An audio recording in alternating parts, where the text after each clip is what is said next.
राजन का सपना था रातों रात अमीर बनने का, और एक दिन उसे एक सुनसान जगह पर एक पुराने बरगद के पेड़ की जड़ों में वह खजाना मिल ही गया, एक जंग लगा संदूक भरा सोने के सिक्कों से। खुशी से बेहाल राजन ने सोना तो उठा लिया, साथ ही संदूक में पद्दी एक छोटी सी काली मूर्ति भी, जिसकी खाली आंखों ने उसे कुछ पल के लिए ठिठका दिया था।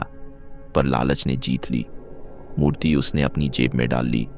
उसी रात अपने कमरे में जब वह सोने के लिए लेटा तो उसकी नज़र दीवार पर पद्दी अपनी ही छाया पर गई। कुछ गड्ढबद्ध थी। छाया का सिर उसके सिर के मुकाबले थोड़ा सा टेढ़ा था। उसने हाथ हिलाया। छाया ने देर से हाथ हिलाया। एक ठंडी सिहरन उसकी रीढ़ से होकर गुजरी। नज़र का भ्रम है, उसने खुद को समझाया, लेकिन यह भ्रम नहीं था। अगले दिन के उजाले में भी उसकी छाया उसका साथ छोड़ने लगी। वह चाय पी रहा था तो टेबल पर पड़ी उसकी छाया का हाथ अचानक उठा और उसके स्वयं के गले की ओर बढ़ा। राजन का कप हाथ से छूटकर गिर गया। डर ने उसके पेट में गांठ बांध ली। हालत बद से बदतर होती गई। हर दिन छाया थोड़ी और ज्यादा देर तक, थोड़ी और दूर तक अलग रहने लगी। वह अब सिर्फ एक प्रतिबिंब नहीं थी, वह एक सजीव सांस लेती हुई चीज बन रही थी, जो दीवारों और फर्श पर सरकती, राजन के हर कदम का पीछा करती। एक शाम जब उसने लाइट जलाई तो उसकी सांसें अटक गईं।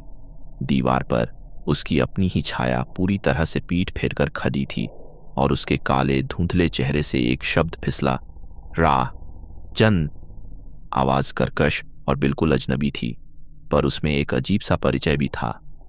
राजन ने समझ लिया कि गलती उस काली मूर्ति को लाने की थी।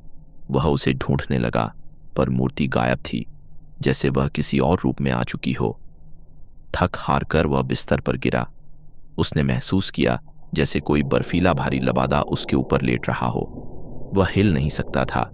उसकी नज़रों के सामने दीवार पर पड़ी उसकी छाया धीरे धीरे खदी हुई और उसके बिस्तर की ओर बढ़ने लगी।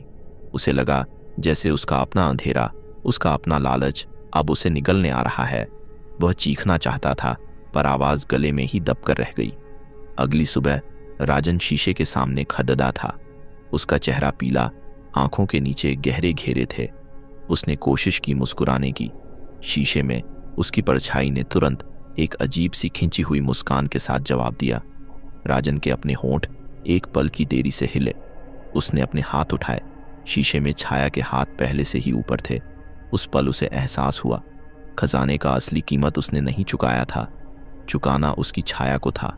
और अब वह उसका सब कुछ, उसकी जगह, उसकी पहचान धीरे धीरे लेती जा रही थी।